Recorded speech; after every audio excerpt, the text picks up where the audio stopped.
animar você. Fique orando em espírito. Ore, mas abra os seus ouvidos e o seu coração para ouvir o Espírito Santo que está nesse lugar.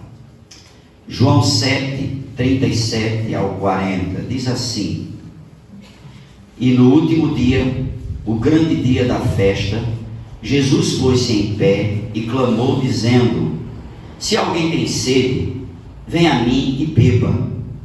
Quem crê em mim, como diz a Escritura, rios de água viva correrão do seu ventre. E isto disse ele do Espírito que havia de receber os que nele crescem, porque o Espírito Santo ainda não fora dado, por ainda Jesus não ter sido glorificado. Então muitos da multidão, ouvindo esta palavra, diziam: verdadeiramente este é o profeta. Vamos ler o verso 40 mais uma vez? Então muitos da multidão, ouvindo esta palavra, diziam: verdadeiramente este é o profeta. O tema da nossa mensagem hoje: como diz a Escritura. Irmãos, o tempo que nós estamos vivendo, se a palavra de Deus não for a nossa base, a gente vai naufragar na fé. Se a palavra de Deus não for o centro, gerenciador do nosso coração e condutor do nosso comportamento, nós também naufragaremos na fé. Jesus, quando ele diz essa verdade, ele estava no último dia de uma celebração que durava 8 dias. Era 7 dias de festa, e no 8º dia era como se fosse o sábado, e nesse dia era um dia de consagração, e era trazido um pouco de água do tanque de Siloé para ser derramado como oferta, como oferenda de gratidão ao Senhor. E nós vamos ver, irmãos, que a palavra de Deus vai dizer para nós que nos últimos dias as pessoas sentirão fome e sede, mas não fome de alimento, nem sede de água, mas da palavra de Deus. Nós estamos vivendo um tempo onde a palavra de Deus, ela está tão próxima da gente, de maneira tal que a gente dá pouco valor à palavra de Deus. Eu e você. Nós estamos nos conformando com 40 minutos de uma reflexão, um texto separado e um texto bem detalhado para muitos de nós, como alguns irmãos que estão em casa ouvindo esta reflexão. Depois que terminar esse momento de reflexão, vão fechar suas Bíblias e a vida vai seguir. E isso, irmãos, não traz consistência para a nossa vida cristã. Concordo muito bem com a irmã que dirigiu a introdução desse culto. Não é frequência por frequência em um lugar, mas é alegria, como o salmista diz: alegrei-me quando me disseram, vamos à casa do Senhor. Irmãos, por que a igreja é tão perseguida? Hoje nós estamos nesse culto aqui em alusão ao DIP, o domingo da igreja perseguida. Você já parou para pensar por que a igreja ela é tão perseguida? Primeira coisa que nós temos que responder a nós mesmos: qual igreja é perseguida? A igreja romana não é perseguida. As denominações, por denominações, não são perseguidas. Na nossa nação, a gente não vê nenhuma pressão sobre nós como igreja. Eu estou me referindo à igreja invisível, à noiva do Cordeiro. Essa igreja é perseguida porque essa igreja, ela não é aqui da terra. Jesus fala isso: se vocês fossem daqui do mundo, o mundo amava vocês, mas vocês não são daqui, por isso que o mundo odeia vocês. Essa igreja é perseguida não é por ser igreja apenas, é porque ela é a noiva do Cordeiro, e Cristo é o Senhor dessa igreja. Amém, aleluia. É por isso que ela é perseguida. Porque a pessoa de Cristo é rejeitada pelo mundo. Nós vimos aí o vídeo com relação aos países muçulmanos. Quando você se declara um cristão autêntico, e olha que nessa nação, ser cristão hoje é uma vergonha. Porque a gente vê pessoas que se dizem cristãs, mas continuam na sua vida pobre e medíocre, de hipocrisia, de pecado, de orgia, e se declara cristão. Eu me refiro a esse cristianismo autêntico, que nessas nações é literalmente uma sentença de morte, como Paulo disse em uma das suas citações: combati o bom combate, completei o meu ministério, mas eu conservei a fé, e a minha partida está se aproximando, e o meu Redentor vai me receber. Amém, aleluia. Isso é vida cristã, irmãos. Literalmente é sentença de morte, é desconforto para as nossas vidas. Vida cristã não é status, não é euforia, é sacrifício. Não vivo mais eu, mas Cristo vive em mim. E para quem é essa proposta? Para todo mundo? Não. As Escrituras não dizem isso. Como diz as Escrituras, Cristo morreu pela igreja. Cristo ressuscitou pela igreja.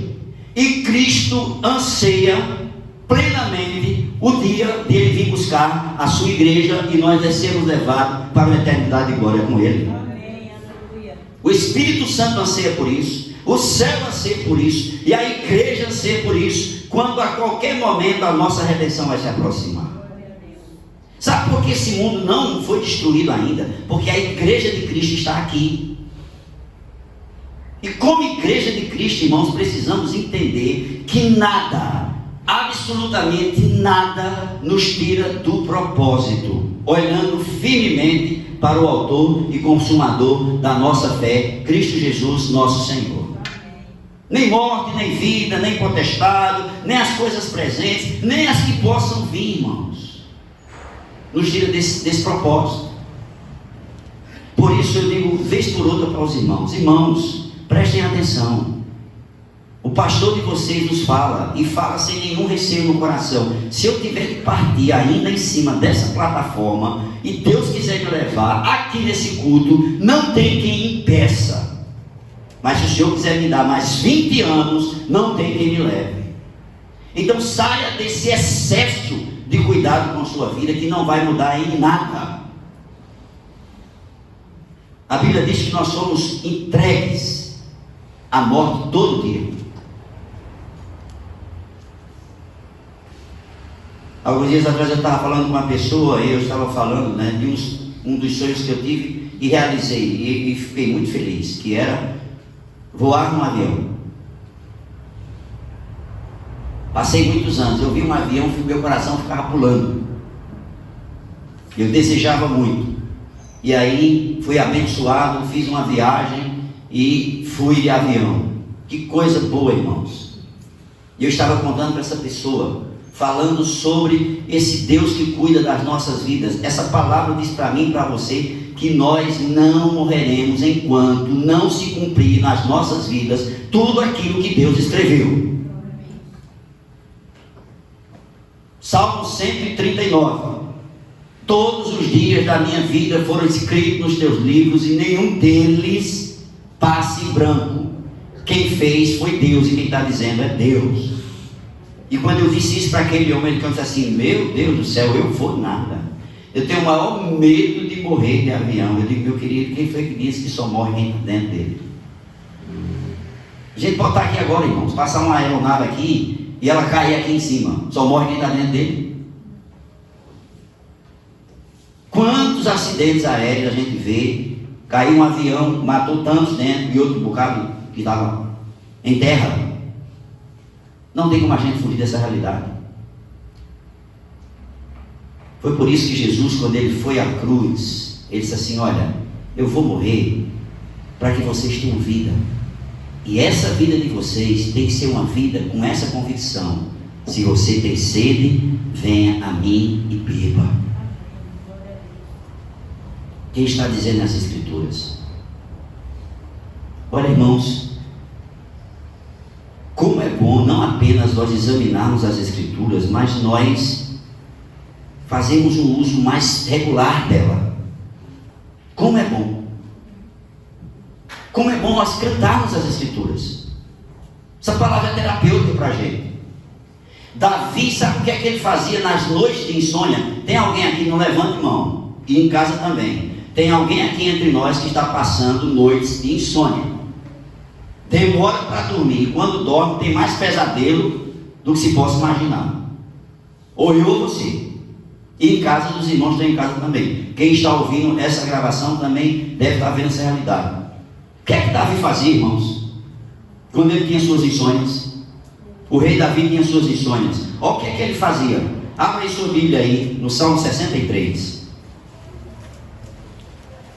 De hoje por diante, se você tem insônia ou se vai ter futuramente, você vai se pegar com esse salmo e aí você vai ver que vai ser terapêutico para você. Olha aí, Salmo 63. Davi escreveu esse salmo quando ele estava na sua noite de perturbação, de inquietação. O salmo pelo salmo não vai dizer, você precisa ler a história dele para entender os salmos que esse homem escreveu. É por isso que esse homem escreveu mais da metade dos salmos, dos 150, mais da metade é desse homem. O Salmo 3 é um salmo maravilhoso. Eu falei um pouco sobre esse salmo há um tempo atrás. Davi estava sendo perseguido, jurado de morte, morando praticamente diária, né? Desmanchava tenda, montava tenda, fugindo do filho. O filho disse, vou matar. E aí a Bíblia vai dizer que Davi escreve o salmo e diz assim, olha, eu deitei e dormi porque o Senhor me guardou. Estava lá. Meus amados irmãos, deixa eu dizer uma coisa para nós, caruaruense. O momento que nós estamos vivendo, semana passada, 40 abalos nós tivemos aqui. Eu vi os 3. 40 abalos, pelo menos foi o que foi dito. Se for fake news, entre os pequenos e grandes, 40. Sabe o que é que Jesus diz para mim? Não se turbe o vosso coração. Eu vim entender essa expressão de Jesus quando eu estava voando. Eu voando não, né? No avião. Deixa eu explicar. Né? Quando eu estava na aeronave. Por quê? Porque na ida, olha, foi uma felicidade. Decolagem, uma bênção. Minha esposa pegou na minha mão, apertou. Quando a gente foi decolar, eu disse, filha, não adianta nada. Todo do seu lado. Se cair, minha mão segurando a sua, não ajuda em nada. Olha, irmãos, digo para você, na ida, é como isso aqui, ó. Você não sente oscilação nenhuma. Do jeito que você está aqui, você está dentro da aeronave. Tanto é que a gente comeu, baixou a bandeja, tomou refrigerante, tudo mais. Lá, balançou, nada. Mas eu vim entender essa fala de Jesus, turbar-se na volta. Porque na volta, quando a gente veio na aeronave, daqui a pouco a aeronave começou, e aí uma plaquinha lá na frente, turbulência. Aí eu vim entender a citação. Não se turbe o vosso coração. Não se abale. Deus está dizendo que Ele é Deus no céu, Deus aqui, Deus embaixo da terra. Vai vir mais abalo. Quem sabe Deus está chacoalhando, né? Mexendo com a cidade de Caruaru, com os caruaruenses. E tem mais essa, quem é aqui do Boa Vista, há uma grande probabilidade da sua casa desvalorizar, porque o epicentro é na Coab. Eu ia botar uma placa de venda, já desisti. Quem vai comprar?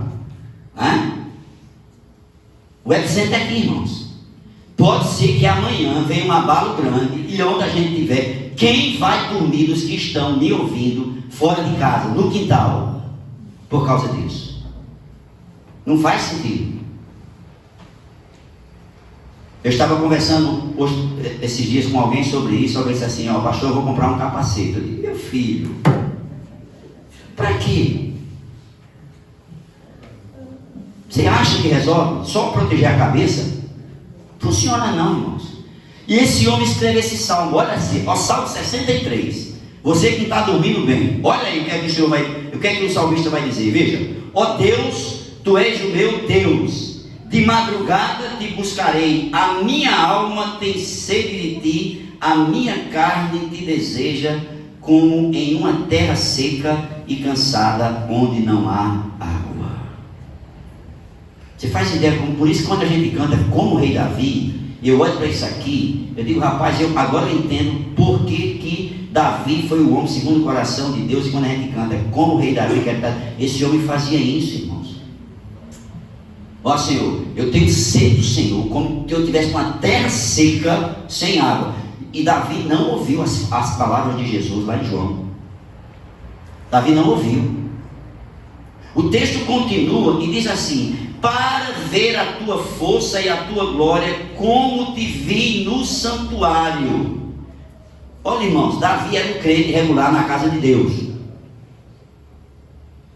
Ele contemplava a glória de Deus também na casa de Deus, junto com o povo. Por isso que Davi, quando trouxe a harpa, Davi se alegrou tanto que ele tirou a roupa e ele dançou no meio do povo, se alegrando em Deus. O texto continua e diz assim: porque a tua benignidade é melhor que a vida, e os meus lábios farão o quê? Te louvarão. Quem está aqui vivo, respirando, porque Deus está permitindo, louve a Ele. Todo ser que respira, louve ao Senhor. Assim eu te bendirei enquanto viver, em teu nome levantarei as minhas mãos, a minha alma se fartará como de tutano e de gordura, e a minha boca te louvará com alegres cânticos. Quando me lembrar de ti na minha cama, olha, e meditar em ti nas vigílias da noite, porque tu tens sido meu auxílio, então à sombra das tuas asas me regozijarei. O Senhor dos Exércitos está conosco, irmãos, e o Deus de Jacó é o nosso refúgio. Isso não deve ser apenas uma fala dita, isso deve ser uma expressão de fé convicta nos nossos corações. E essa expressão Senhor dos Exércitos, sabe o que significa, irmãos? É um Deus que peleja as nossas guerras. Por isso que ele diz a Josafá: Josafá, vai dormir, que amanhã eu vou pelejar por ti. E você vai se calar, e eu vou dar a vitória. Verso 8: a minha alma te segue de perto, a tua destra me sustenta. Mas aqueles que procuram a minha alma para a destruir, irão para as profundezas da terra. Cairão a espada, serão uma ração para as raposas. Mas o rei se regozija em Deus, qualquer que por ele jurar se gloriará, porque se tamparão as bocas dos que falam mentira. É um Deus que cuida de mim e de você, meus amados irmãos. Como diz a Escritura. Eu queria considerar com você algumas verdades no texto, e queria convidar você para voltar lá para o Evangelho segundo João, e nós pudéssemos meditar no capítulo 4, João 4, num texto bastante conhecido nosso. Observe, que texto maravilhoso. Jesus chega e ele diz: se alguém tem sede, vem a mim e beba.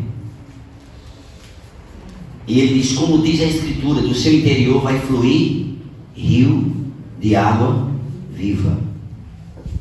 Olha, irmãos, eu vi um pastor pregando sobre esta realidade, essa verdade do interior fluir, e ele disse algo que eu digo, rapaz, que exemplo simples, mas de uma profundidade enorme. Porque ele disse assim: abra a torneira da sua casa quando estiver saindo água limpa e tente colocar água suja para dentro. É o que o Senhor está dizendo, irmãos. Se essa fonte jorra na minha vida, o pecado não entra. João, em uma de suas cartas, vai dizer: aquele que é nascido de Deus não vive na prática do pecado, não. E ele vai dizer: por não viver na prática do pecado, o Senhor está guardando ele, e o maligno não toca nele. O que a gente está vendo hoje, irmãos, é muitas pessoas cambaleando da perna, pedindo misericórdia, misericórdia, para não pecar, para não pecar, para não pecar, mas estão lá na ponta do precipício, doidos para pular. Vez por outra eu me deparo com pessoas que me perguntam: pastor, o que é que o senhor acha? Se eu fizer assim, é pecado? Eu digo assim, o que é que você acha? Pega as escrituras, a escritura vai lhe dar a resposta. Pessoas estão dentro da igreja, mas com desejo de pecar enorme.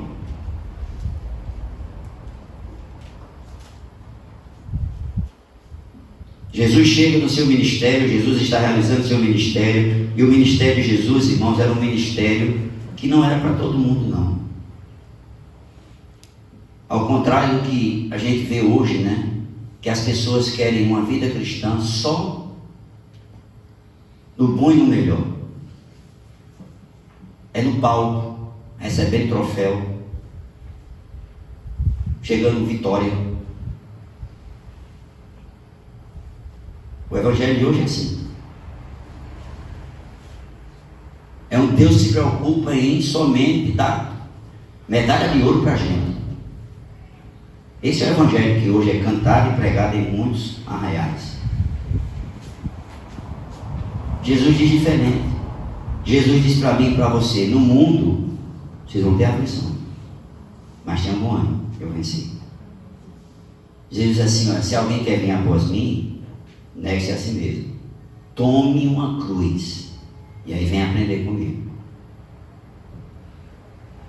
Quem está cansado e sobrecarregado, foi falado aqui no começo do culto, vem a Ele, pegue o seu fardo e entregue a Ele. Veja que coisa maravilhosa. Deus diz assim: entregue o seu fardo que é pesado. Mas Jesus não disse que a vida cristã vai ser sem fardo. Ele diz assim: eu vou colocar o meu, porque o meu é suave, você pode carregar. Agora o seu você não carrega. Isso é vida cristã, irmãos. E Jesus está num dia de labuta com seus discípulos, chega numa cidade e está cansado. E ele precisava ir para outra cidade, e aí ele vai e chega lá em Samaria.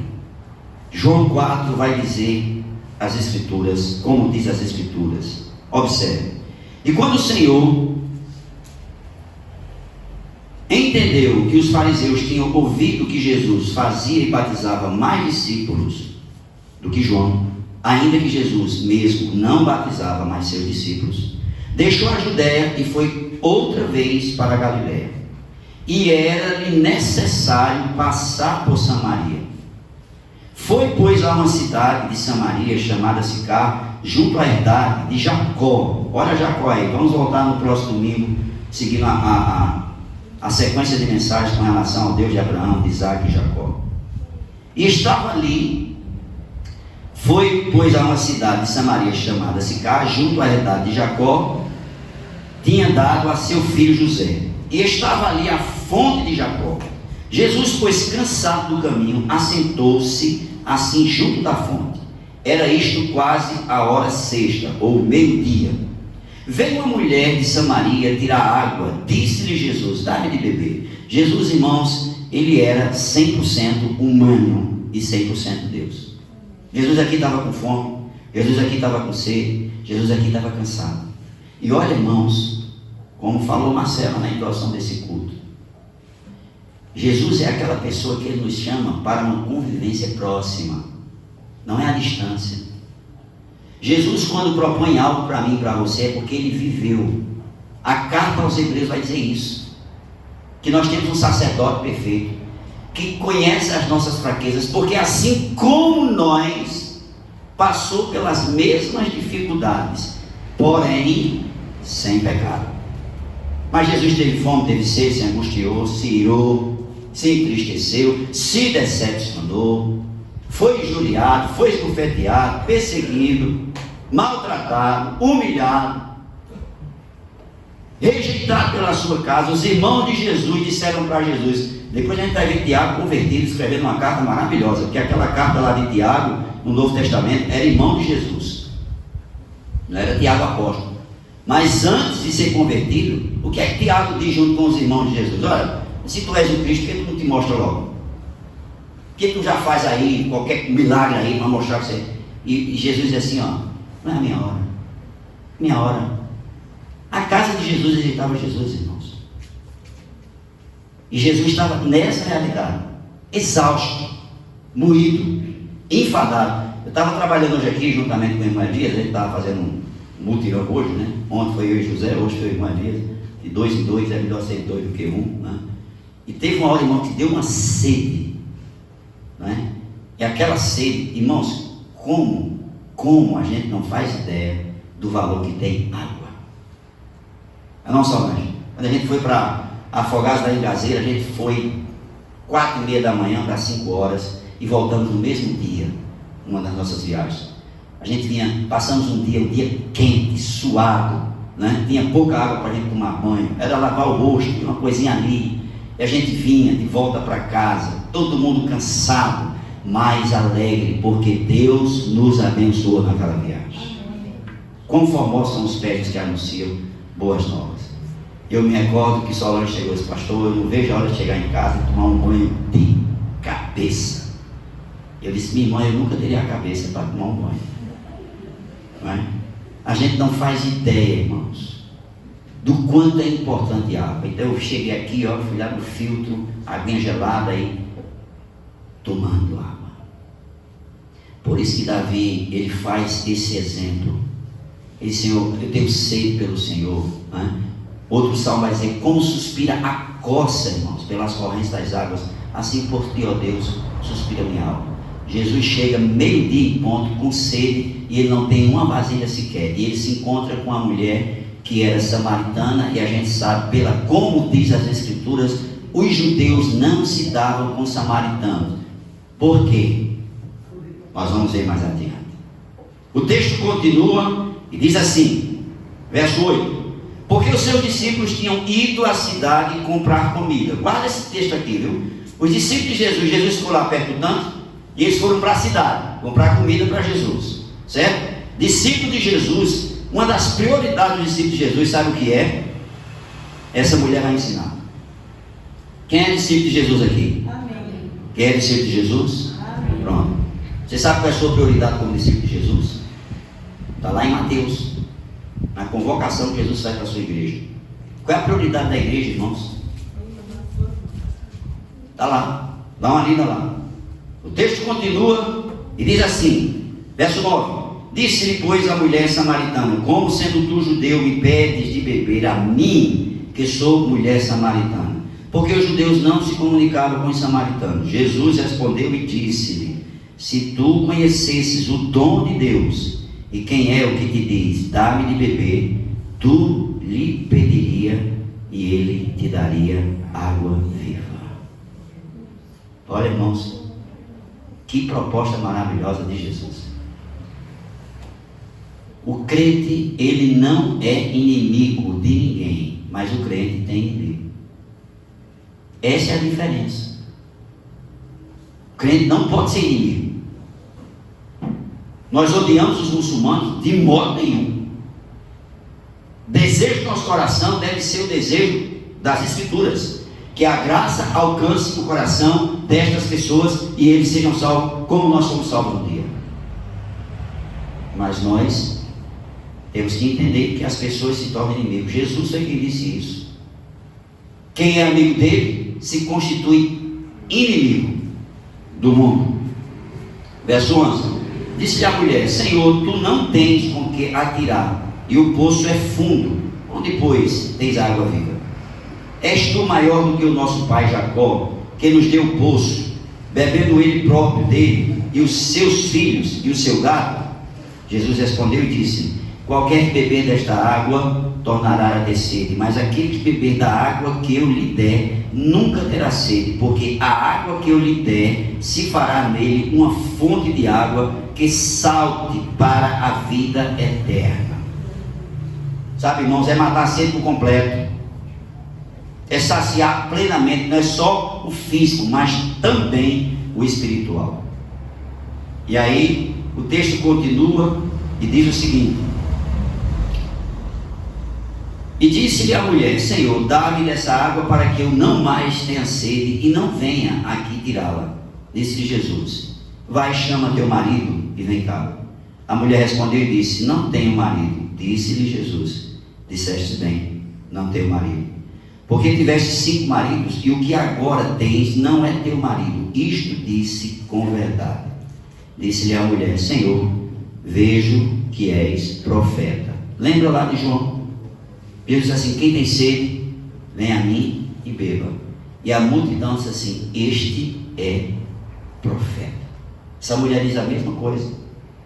O texto continua e diz assim: nossos pais adoraram neste monte, e vós dizeis que é em Jerusalém o lugar onde se deve adorar.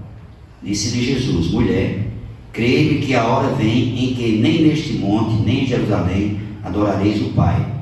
Vós adorais o que não sabeis, nós adoramos o que sabemos, porque a salvação vem dos judeus. Mas a hora vem, e agora é, em que os verdadeiros adoradores adorarão o Pai em espírito e em verdade, porque o Pai procura a tais que assim o adorem.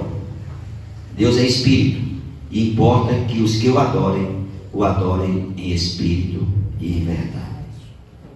Apenas para nós entendermos aqui, irmãos, qual é a realidade. Texto dentro de contexto.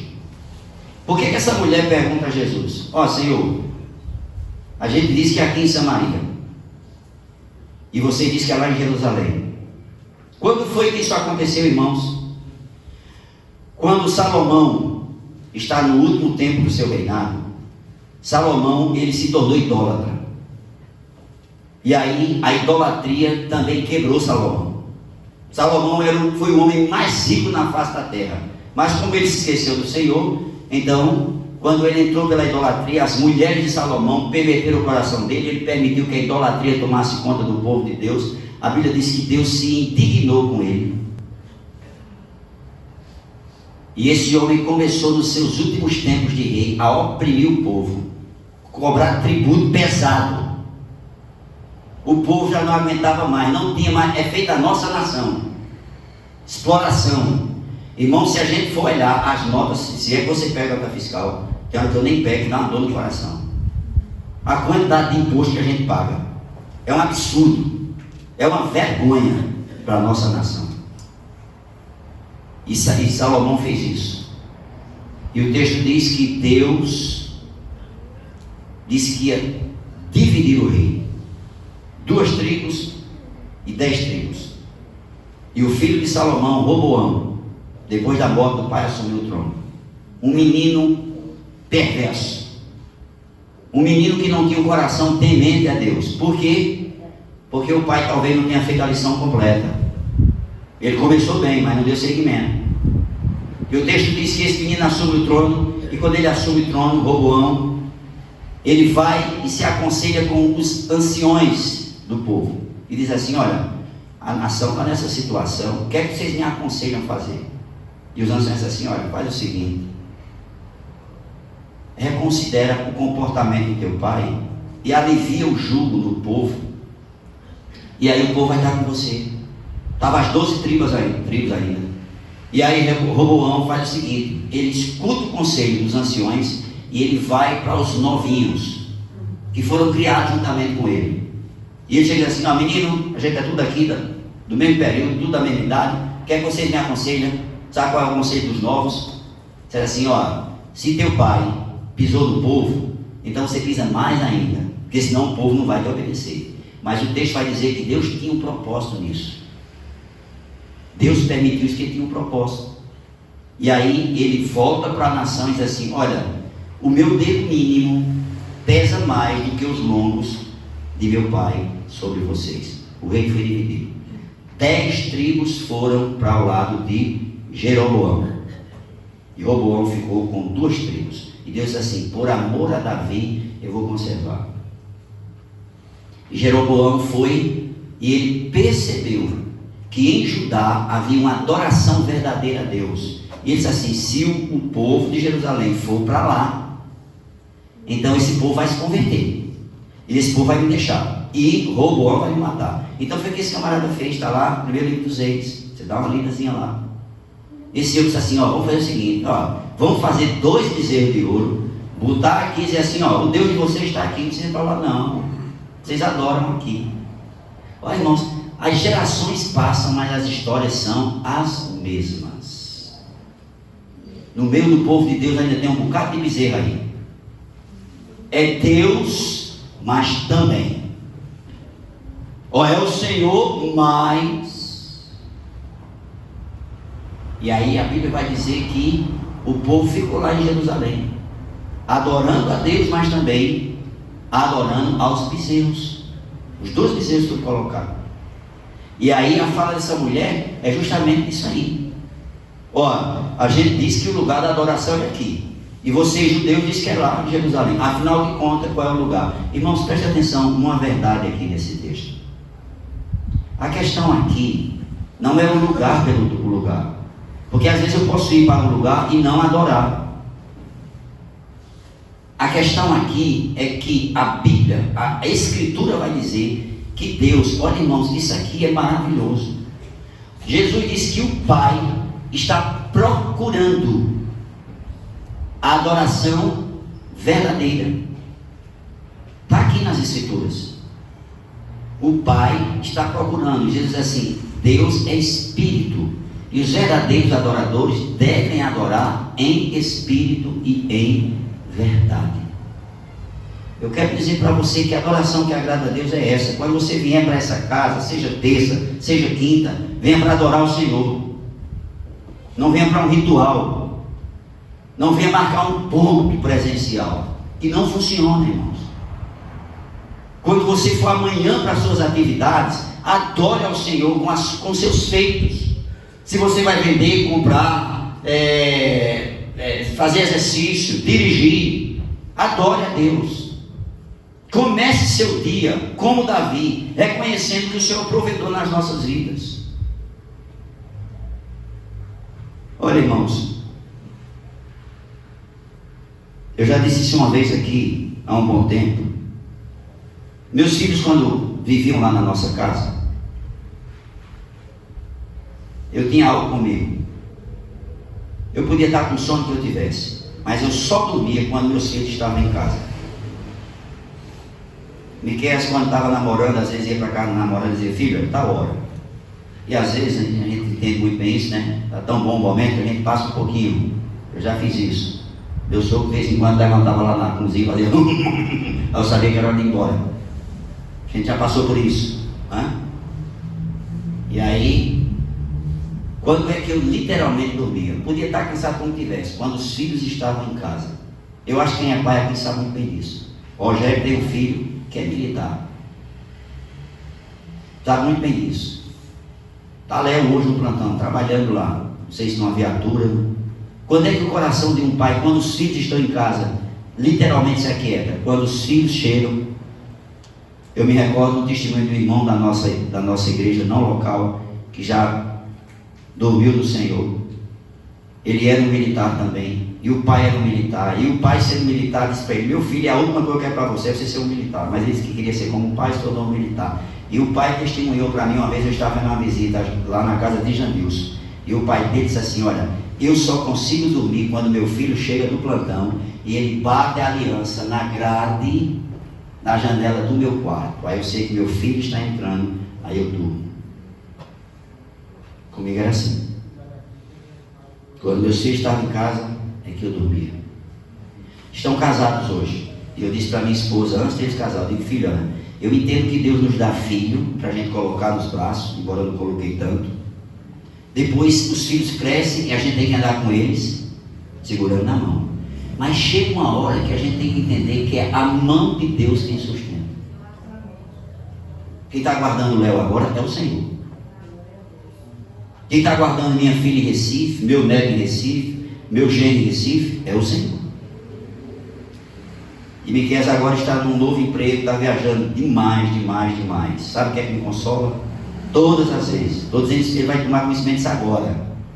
Todas as vezes, a Escritura, Jó consagrava seus filhos ao Senhor. Sempre. Eu não sei onde meu filho está. Não sei com quem meu filho está. Não sei o que meu filho está fazendo. Mas muitas vezes. Hoje mesmo eu estava aqui, cavando buraco. Eu e o irmão Elias aqui. E o irmão Elias orando. E orando pelos meus filhos. Pela minha casa. Por essa igreja. É isso que o Senhor está procurando, irmãos. Adoração autêntica. Não é aquela adoração que ela é mecânica. Hoje é dia de culto, vou me preparar para adorar. Não é isso, irmãos. Aqui não é preparação, aqui já é extensão do lado de fora. Eu já venho já adorando, e quando eu entro aqui, literalmente a expressão para entender, aí que o fogo ele está por completo, mas já vem a chama lá de fora. Jesus chega e disse para a mulher: ó mulher, não é o lugar pelo lugar, mas é você entender o sentido de adoração. E aí, meus amados irmãos, eu quero só me estender mais 2 horas. Já teve irmão para desligar a gravação? Irmãos, mais um pouco. Eu queria chamar a atenção da gente para 2 realidades aqui. Vou terminar de ler o texto e concluir. Diz assim, observe. Verso 21. Disse-lhe Jesus: mulher, creio que a hora vem em que neste monte, nem em Jerusalém, adorareis ao Pai. Vós adorareis o que não sabeis, nós adoramos o que sabemos, porque a salvação vem dos judeus. Mas a hora veio, e agora é, em que os verdadeiros adoradores adorarão ao Pai em espírito e em verdade, porque o Pai procura a tais que assim o adorem. Deus é espírito e importa que os que o adorem em espírito e em verdade. A mulher disse-lhe: eu sei que és Messias, que se chama o Cristo. Vem quando ele vier, nos anunciará tudo. Jesus disse: eu sou, eu que falo contigo. E nisto vieram seus discípulos e maravilharam-se de que estivesse falando com uma mulher. Todavia, nenhum lhe disse: que perguntas? Ou por que falas com ela? Deixou, pois, a mulher o seu cântaro e foi à cidade e disse àqueles homens: vinde. Olha lá, irmãos, qual foi o texto que nós lemos na introdução desse culto? Filipe e Natanael. Ó, eu achei o que vem ver. Olha, qual foi a fala dessa mulher? Verso 29. Vinde, vede um homem que me disse tudo quanto tenho feito. Porventura, não é este o Cristo? Saíram, pois, da cidade e foram ter com ele. 2 verdades para nós aqui, irmão, nesse texto. Primeira verdade é que a transformação de Deus, ela tem que ser completa. Jesus não veio para melhorar a nossa vida. Jesus veio para uma transformação radical. Por isso, quando Jesus propõe tirar a sede daquela mulher definitivamente, de uma vez por toda, essa mulher assim: Senhor, me dá essa água. E Jesus diz o que para essa mulher? Mulher, muito bem, você está pedindo uma coisa boa, agora chama teu marido. Sabe o que significa isso, irmãos? É que a bênção de Deus, ela vem completa, vem para a família, não é só para um membro. Deus não quer salvar somente você, minha irmã, quer salvar teu marido também. Deus não quer salvar só você, meu irmão, quer salvar tua esposa também. Deus não quer salvar só você e sua esposa, quer salvar teus filhos também, teus netos, tua parentela. Chama teu marido.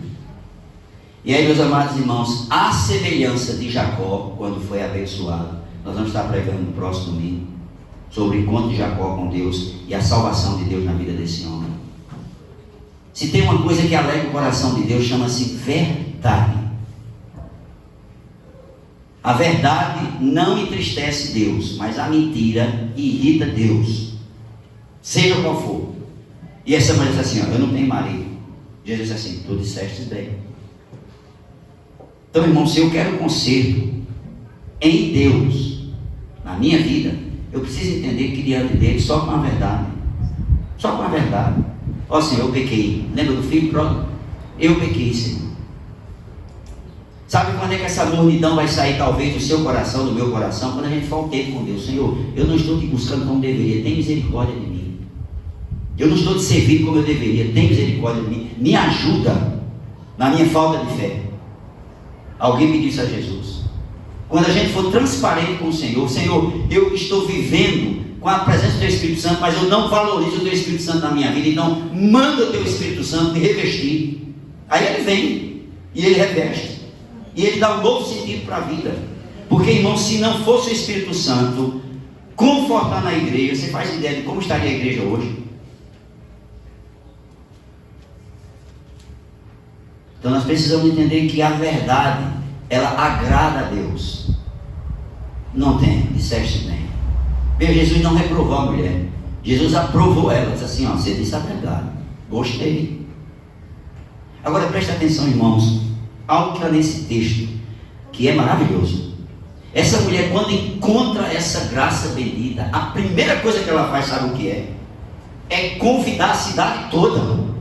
Os discípulos de Jesus estavam na cidade e nem disseram que Jesus estava lá no tanque. Meu irmão, às vezes eu e você, a gente está no meio de um povo perdido e a gente sequer diz que é crente. A gente está vendo o povo para o inferno à nossa volta, na idolatria, no espiritismo, no candomblé, na feitiçaria, e a gente não tem a ousadia de manifestar a graça de Deus que nos alcançou. A gente fica quieto, é a parentela, e não adianta, irmãos, a gente pensa, desculpa, eu já preguei. Continue pregando. A Bíblia nos chama para pregar. A gente não converte, mas a Bíblia vai dizer, as Escrituras vai dizer para nós, como ouvirão? Se não há quem pregue. Essa mulher fez diferente, irmãos. E olha, que quando o nosso coração está cheio da graça, a má intenção não entra no nosso coração, como entrou no coração dos discípulos. E ó, Jesus está com essa mulher aqui. O que é que o senhor está fazendo com essa mulher aí? O senhor não sabe quem é essa mulher, não. Preste atenção, irmãos. Meu coração, seu coração, se não estiver sendo conduzido pela graça, para ter palavras da graça nos nossos lábios, a gente vai ter a mesma atitude que os discípulos de Jesus. Nós vamos nos tornar censuradores, críticos. Porque meu e seu coração só pode ser ocupado por duas realidades: ou pelas coisas boas, ou as coisas que não prestam, ou com fé ou incredulidade, ou com esperança ou desesperado, ou confiando em Deus ou não confiando em Deus, como diz a Escritura. Eu gostaria, meus amados irmãos, que nós pudéssemos, eu e você, sair desse lugar refletindo, como nós oramos no começo aqui, sobre a proposta de Deus para nossas vidas e a vida que nós estamos vivendo. Qual é a proposta de Deus para a sua vida, meu irmão, minha irmã? Qual é a proposta de Deus para a minha vida? Eu não falo só ministerial, eu falo como servo, eu falo como pai, falo como marido, falo agora como avô. Qual é a proposta de Deus para a minha vida? Porque veja, Deus fez uma proposta a Isaac, a Abraão e a Jacó. Qual foi o resultado na vida desses três homens? A proposta de Deus se cumpriu. Você vai ver que esses homens viveram plenamente as coisas boas e as coisas desafiadoras do dia a dia em família. Por isso, meus amados irmãos, que nós vamos, nesse final agora, estar adorando a Deus com as nossas vozes e pedindo ao Senhor que, como Davi, a gente aprenda isso. Quando o peito estiver apertado, você possa dizer: o Senhor me guarda, o Senhor me sustenta. Quando eu estiver na incerteza do amanhã, você diz assim: ó Senhor, meu amanhã está debaixo da tua vontade, e a tua vontade ela é boa, perfeita e agradável. Quando você estiver com medo excessivo e colocando sua vida como prioridade em tudo, você possa dizer: não vivo mais eu, mas é Cristo que está vivendo em mim. E esse cumprimento da palavra de Deus vai acontecer na minha vida, na sua vida. E eu gostaria que amanhã você pudesse ter um dia de recomeço como um cristão autêntico. Irmãos, hoje é o primeiro dia da semana. Nós temos aí mais 6 dias pela frente, praticamente, de atividade. Você faz ideia da quantidade de pessoas que Deus vai colocar à sua volta para você ministrar a graça, para você apresentar a salvação, para você orar, para você inculcar na mente dessa pessoa a fé de um Deus do impossível. Irmãos, pessoas estão tirando sua vida aí, diariamente nessa nação. Por quê? Porque não tem a esperança que nós temos. Pessoas estão aí, dias e dias, dopadas em medicamentos, porque estão altamente depressivas. Por quê? Porque não tem essa suficiência em Deus. Mas o Deus de toda graça e bondade está dirigindo a minha vida e a sua. Corra atrás do sustento, corra. Corra atrás da provisão, corra. Faz parte. Mas também use a mesma disposição para glorificar o Senhor. Deus tem dado vida para a gente, irmãos. Hoje eu cheguei aqui, hoje, 6 da manhã, para trabalhar. Domingo, dia do Senhor. Próximo mês, quer dizer para os irmãos, vocês que estão nos assistindo, próximo mês nós vamos voltar com nossa escola bíblica. Pastor, como vai ser? Vamos voltar.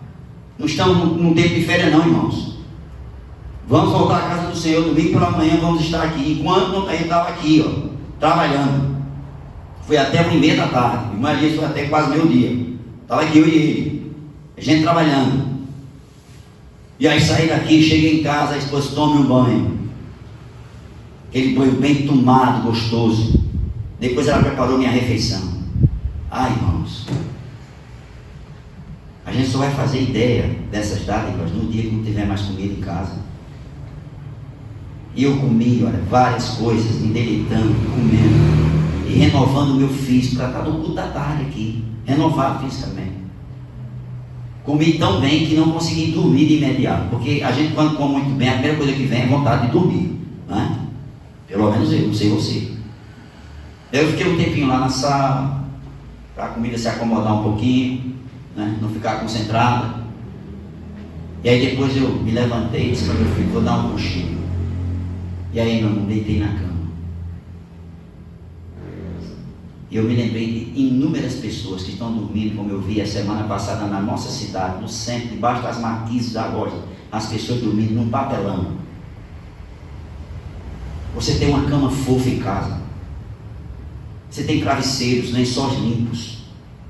Você tem uma casa, você está guardado, porque o Senhor é bom. Prove e veja que o Senhor é bom.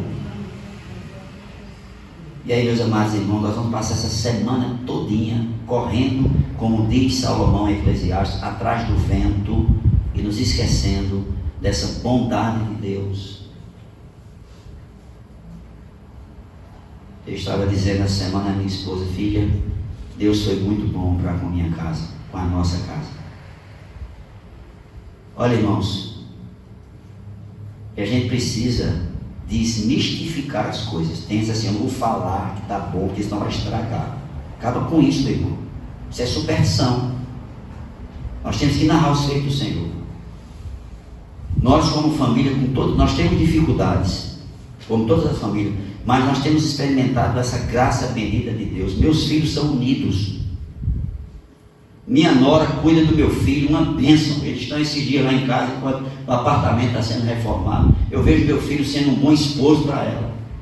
Tem suas maneiras de tratar, tem seu jeito próprio, algumas coisas muito diferentes de mim e da minha esposa, mas eles estão lá, felizes, cheios de projetos.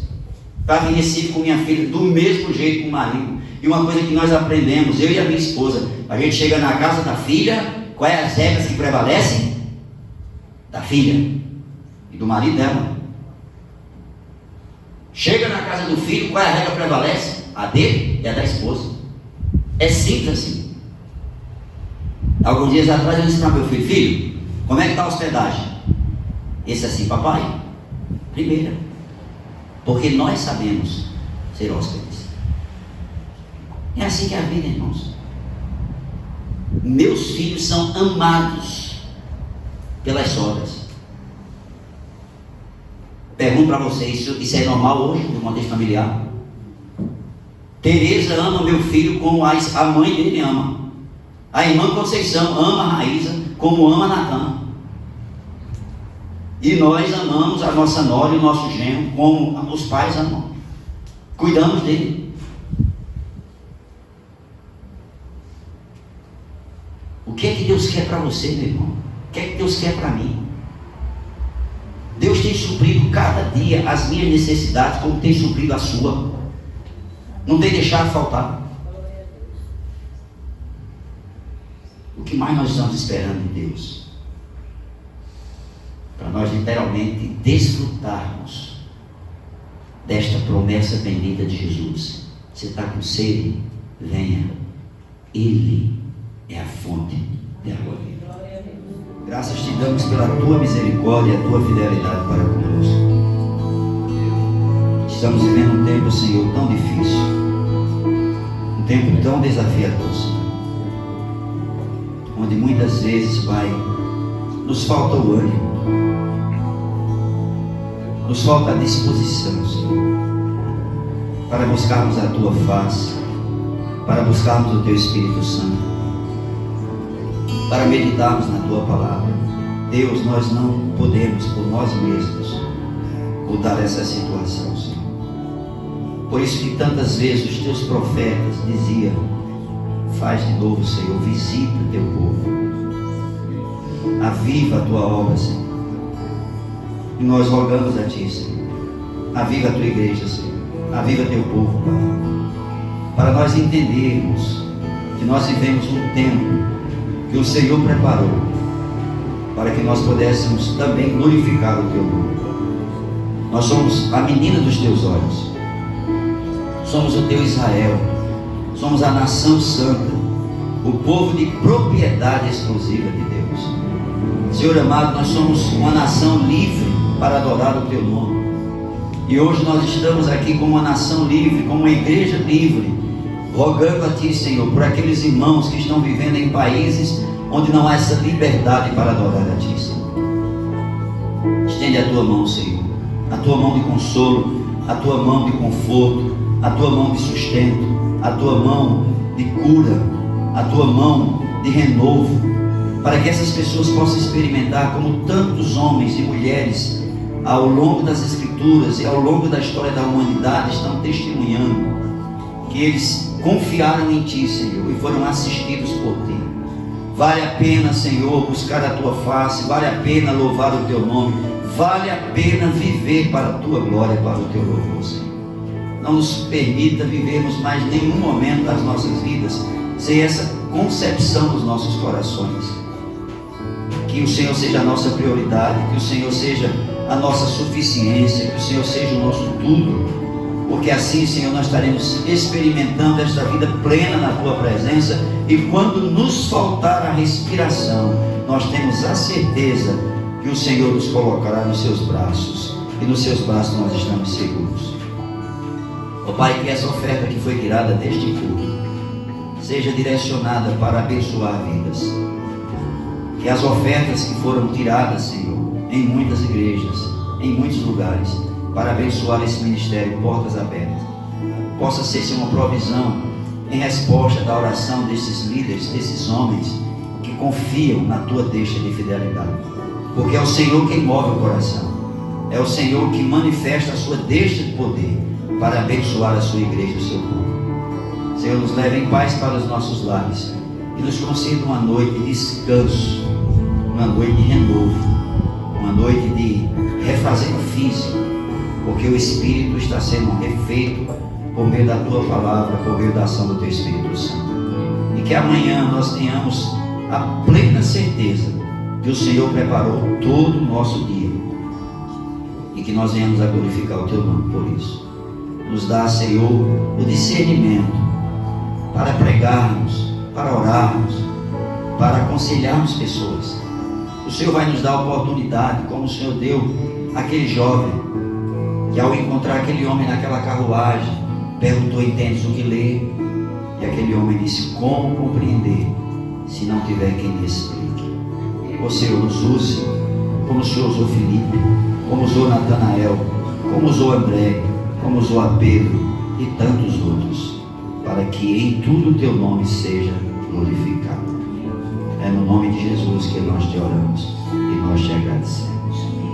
Que a graça do Senhor Jesus, o amor de Deus Pai, a comunhão, a consolação e o poder do Espírito Santo de Deus esteja sobre as nossas vidas, agora e para sempre.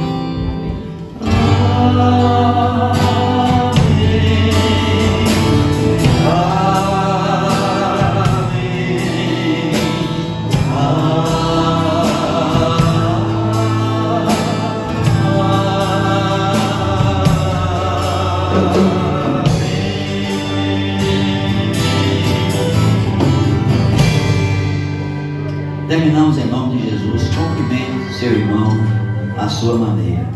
Vamos em paz, que Deus nos abençoe.